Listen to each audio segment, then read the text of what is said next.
नमस्कार, मैं हूं रमेश भट्ट। आज उत्तराखंड के लिए बेहद खास दिन है, मैं कहूंगा, क्योंकि उत्तराखंड की बेटी अंकिता भंडारी को आखिरकार इंसाफ मिला। तीनों अभियुक्तों को दोषी करार दिया गया और उम्र कैद की सजा सुनाई गई। यह एक बड़ा पेचीदा मामला था। यह पूरा मामला, मैं कहूंगा, वो सर्कमस्टेंशियल एविडेंस पे निर्भर करता था। जाहिर है, इससे कड़ी को कड़ी जोड़कर इस मामले को अंजाम तक पहुंचाना बहुत आसान नहीं था। इसीलिए हमने आमंत्रित किया देवभूमि डायलॉग के मंच पे अंकिता भंडारी के वकील अवनीश नेगी जी को। अवनीश नेगी जी, बहुत धन्यवाद आपका देवभूमि डायलॉग के मंच पे आने के लिए।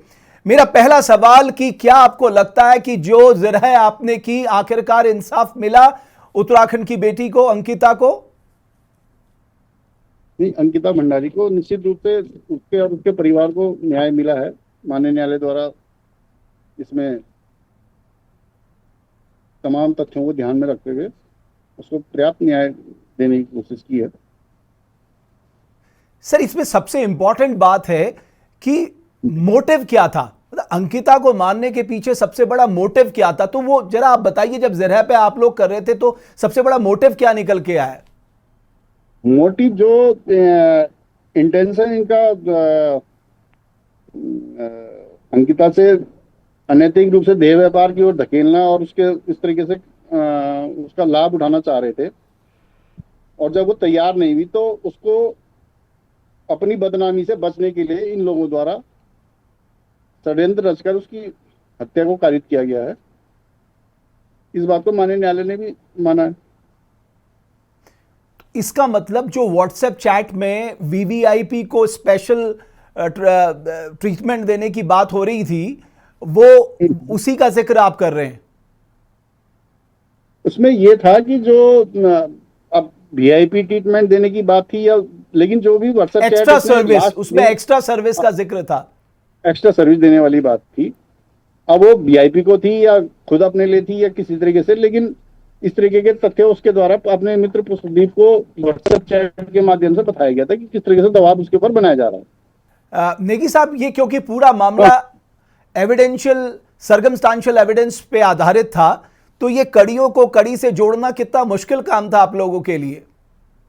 महत्वपूर्ण था, लेकिन चूंकि एसआईटी द्वारा इस तरीके की तमाम एविडेंस फाइल पे ले आई गई थी कि टेक्निकल रूप से जो लास्ट सीन थ्योरी थी, लास्ट में एक साथ देखा जाना चारों का, तीनों अभियुक्तों का और मृतका का, और मृतका का एम्स से वापस रिजॉर्ट की तरफ आते समय सीसीटीवी बैराज के पुल पे देखा जाना, उसके बाद अंकिता को किसी के द्वारा नहीं देखा जाना।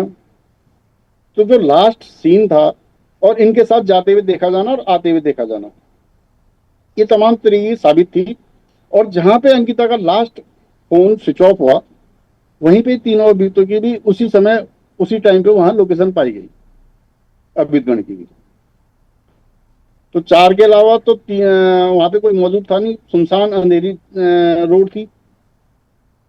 तो इनके द्वारा ही अपराध को कारित करना इस बात का पर्याप्त सबूत है कि शाम से ही जो सर्कमस्टांसेस बन रहे थे, जो झगड़ा पहले रिजॉर्ट में हुआ, रिजॉर्ट से वहां पे अन्य कर्मचारियों के बीच में उनकी बात न फैले, या जो वहां पे गेस्ट ठहरे हुए थे रिजॉर्ट में, उसके आगे उनका बदनामी ना हो, तो उसको वो वहां से ले गए अपने साथ, और फिर आते समय इस तरीके के अपराध को कारित किया गया इनके द्वारा।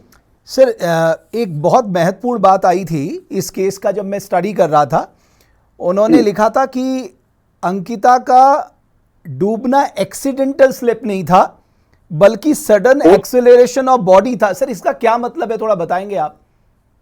इसमें जो पैनल पीएम करता थे, पीएम पोस्टमार्टम जो 4 पैनल के डॉक्टरों ने किया था, उनके द्वारा एसआईटी के निवेदन पे क्राइम सीन विजिट भी करवाया गया था। क्राइम सीन विजिट पे उनके द्वारा पूरा नक्शा तैयार किया गया था, और जो चोटें मृतका के शरीर पर आई थी, तो उनके द्वारा ये आंका गया कि अगर वो अपने उससे गिरती, नहर में अगर अपना हाथ गिरती, तो उसके रगड़न आती शरीर पे, वो कठोर जो सरफेस था उसे वो टकराती, तो उससे वो छिलने, घिसने या उसके निशान आते बॉडी पे। वो कहीं नहीं थे। और सडन एक्सेलरेशन इसलिए कहा डॉक्टर पैनल ने कि जब जोर से धक्का दिया जाएगा किसी को किनारे से, तो सीधा वो नदी जहां पानी का सरफेस में वो गिरेगी। तो जो चोटें थी, चाहे वो वहां पे रही हो चाहे यहाँ पे जबरदस्तन के वो थे, जबरदस्ती पकड़ के, तो वो साबित हुए हैं। उसको डॉक्टर्स ने साबित किया कि चोटें वहां पे सडन एक्सेलरेशन से आनी संभव है।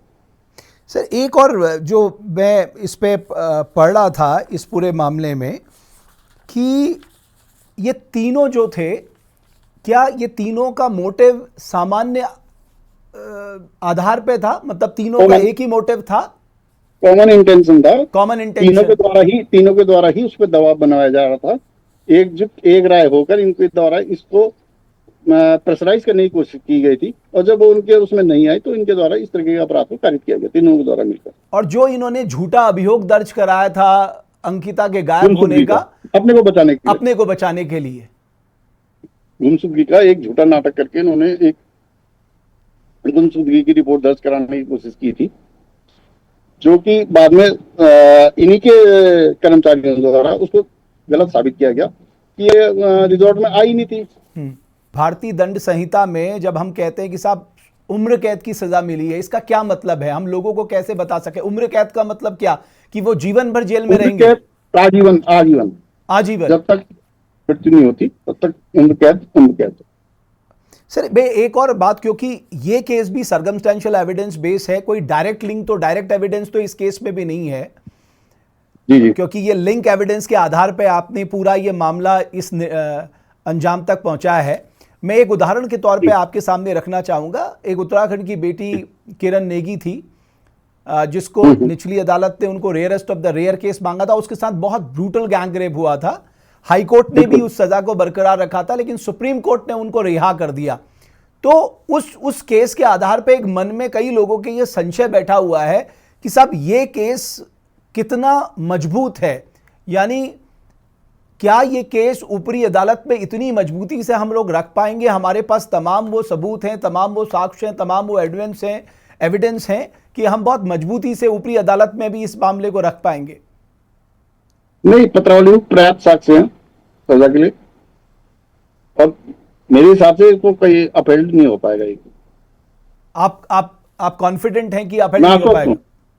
मैं आश्वस्त हूं।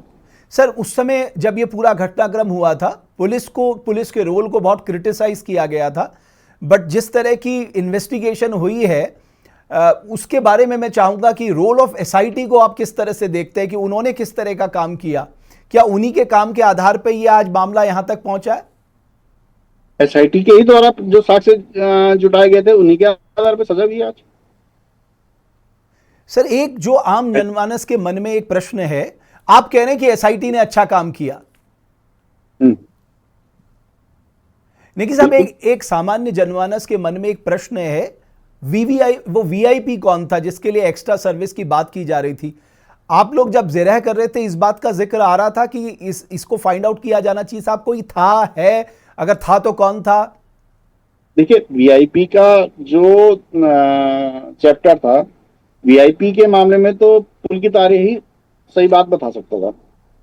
उसके अलावा तो कोई जानता नहीं कि कौन वीआईपी है कौन नहीं है, बाकी तो किसी को पता नहीं है। पर पुलकित आर्य ने अपना फोन 19 तारीख को ही गायब कर दिया था, तो उससे जो बाद में उसका डुप्लीकेट सिम निकला, डुप्लीकेट फोन में वो हुआ, तो उसकी कोई चैट रिकवर नहीं हो पाई। तो वीआईपी का तो कोई चैप्टर ही वहीं तक सीमित हो गया था।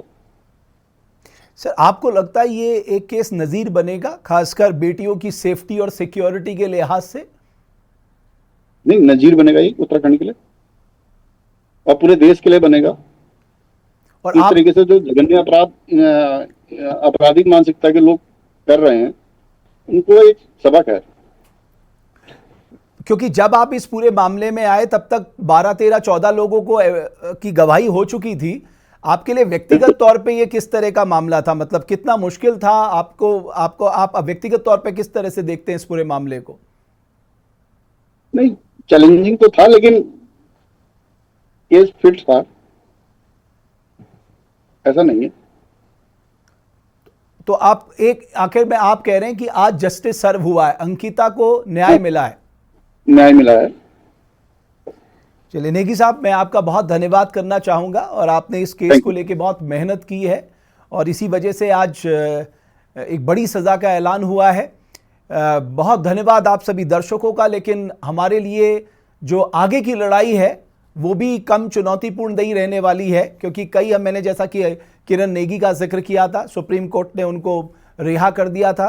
तो आगे के लिए भी हमें तैयार होना होगा, क्योंकि ये लड़ाई अभी निर्णय आया है, फैसला आया है, लेकिन ये लड़ाई अभी आगे चलेगी।